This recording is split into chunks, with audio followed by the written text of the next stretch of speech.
தமிழக மக்களுடைய உரிமை மீட்பு பயணத்தில் 98 நாட்கள் வெற்றிகரமாக முடித்து இன்றைக்கு 99வது நாட்களை இந்த அரூரில் மிக சிறப்பாக நடைபெற்றுக் கொண்டிருக்கிற அந்த மாபெரும் எழுச்சி மிகு இந்த கூட்டத்தில் இறுதியாக இங்கே சிறப்புரையாற்ற இருக்கின்ற பாட்டாளி மக்கள் கட்சியினுடைய தலைவர் எங்கள் வழிகாட்டி மருத்துவர் சின்னையா அவர்களே, மேடையிலே அமர்ந்திருக்கிற முன்னணி பொறுப்பாளர்களே, இங்கே ஆயிரக்கணக்கிலே குழுமிருக்கிற அருமை பாட்டாளி சொந்தங்களே, உங்கள் அனைவருக்கும் எனது முதற்கண் வணக்கத்தை தெரிவித்துக் கொண்டு இன்றைக்கு ஆட்சியை செய்து கொண்டிருக்கிற திராவிட முன்னேற்ற கழகம் என்றைக்கும் இல்லாத ஒரு மிகப்பெரிய அலங்கோல ஒரு ஆட்சியாக இந்த மு.க. ஸ்டாலின் அவர்கள் தலைமையிலான ஒரு ஆட்சி இன்றைக்கு நடந்து கொண்டிருக்கிறது. தினம் தினம் கற்பழிப்புகள், தினம் தினம் கொலைகள், தினம் தினம் எங்கு பார்த்தாலும் திருடு, கொலை, கற்பழிப்பு என்று இந்த நாடு சட்டம் ஒழுங்கு சீரழிந்து மிகப்பெரிய கேவலமாக இன்றைக்கு நடந்து கொண்டிருக்கிறது. மு.க. ஸ்டாலின் அவர்களே, எங்க பார்த்தாலும் உங்கள் ஸ்டாலின், எங்கள் ஸ்டாலின், என்ன ஸ்டாலின்? நான் கேட்கிறேன், எல்லாருக்கும் அப்பா நான் தான் சொல்றேன். இப்ப கற்பழிக்கிற பிள்ளைகளுக்கு யாரா அப்பா? நான் கேட்கிறேன், இந்த கற்பழிச்சிருக்கிற பிள்ளைகளுக்கு யாரு அப்பா? நீ உண்மையான அப்பாவா இருந்திருந்தா இந்த பிள்ளைகள் போல இப்படி கற்பழிக்கப்படுவார்களா? ஒரு கொடுமையா, ரெண்டு கொடுமையா? டேய், அடுத்தவர்களுக்கு அள்ளி கொடுத்து உணவு வழங்கிய தமிழ் சமூகம்டா எங்க தமிழ் சமூகம். ஆனா இந்த தமிழ் சமூகத்தை பிச்சை எடுப்பவர்களாக, பள்ளியில போனா மாணவர் பிச்சை எடுக்கணும், இங்க வந்த பெண்கள் போய் கீவல் நின்று பிச்சை எடுக்கணும், எங்களை எல்லாம் பிச்சைக்காரர்களாக ஆக்கி விட்டீர்களே, படும் பாவிகளே. உன்னை நான் கேட்கிறேன், இன்றைக்கு விவசாயிகள் டெல்டா மாவட்டத்தில் அறுவடை செய்யப்பட்ட நெல் கொள்முதல் செய்ய முடியாமல் அங்கே மழையிலே நனைந்து முளைத்துக் கொண்டிருக்கிறது. ஒருபுறம் அறுவடை செய்யாத நெற்கள் தண்ணீரிலே மூழ்கி அழிந்து கொண்டிருக்கிறது. அதாவது நடவு நட்ட நெற்பயிர்கள் எல்லாம் வேர்கள் அழிந்து நாசமாய் கொண்டிருக்கிறது. டெல்டா மாவட்டத்தில் இருக்கிற விவசாயிகள் இன்னைக்கு கண்ணீரோடு அழுது மடிந்து கொண்டிருக்கிறார்கள்.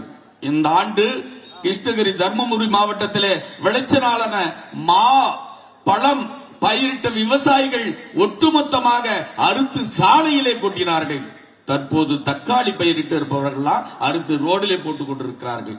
நீ எதாவது பத்தி கவலைப்படுகிறியா ஐயா? நீ எதையாவது பத்தி கவலைப்படுறியா? நான் கேட்கிறேன், இந்த ஆண்டு தீபாவளியில 2 நாள்ல 860 கோடி ரூபாய்க்கு டாஸ்மார்க் வியாபாரம் ஆயிருக்குது. அந்த 860 ரூபாய்க்கு டாஸ்மார்க் வியாபாரம் ஆயிட்டாலும் அடுத்த நாள் காலையில கடையில சரக்கு இல்லையா?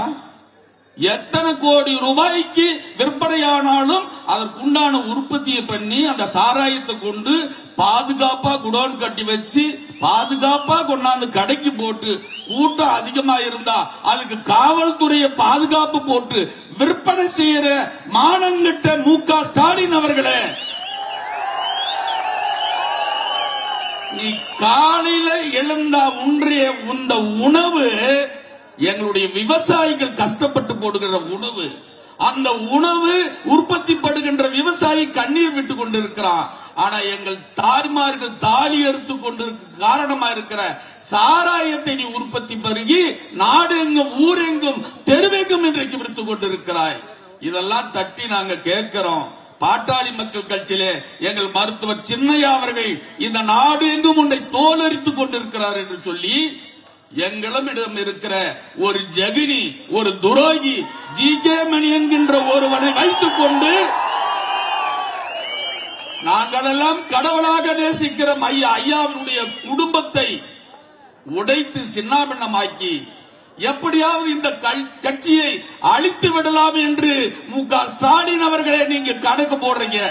நான் சொல்றேன், உங்களுடைய கனவு பகல் கனவு.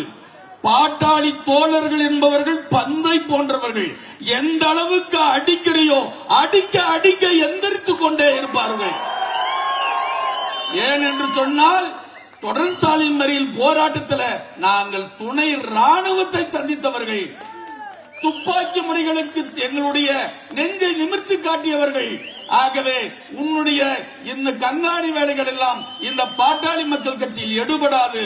ஒட்டுமொத்த இந்த பாட்டாளி உறவுகள் அனைவரும் எங்கள் மருத்துவர் சின்னையா அவர்கள் பின்னாடி அணி தருவார்கள். வருகின்ற 2026 மிகப்பெரிய அரசியல் மாற்றம் உருவாகும். உன் கட்சியையும் உன்னையும் உன் குடும்பத்தையும் வேரோடு மண்ணாக நாங்கள் அழிப்போம் என்பதை இந்த கூட்டத்தின் வாயிலாக தெரிவித்துக் கொள்கிறேன். நன்றி, வணக்கம்.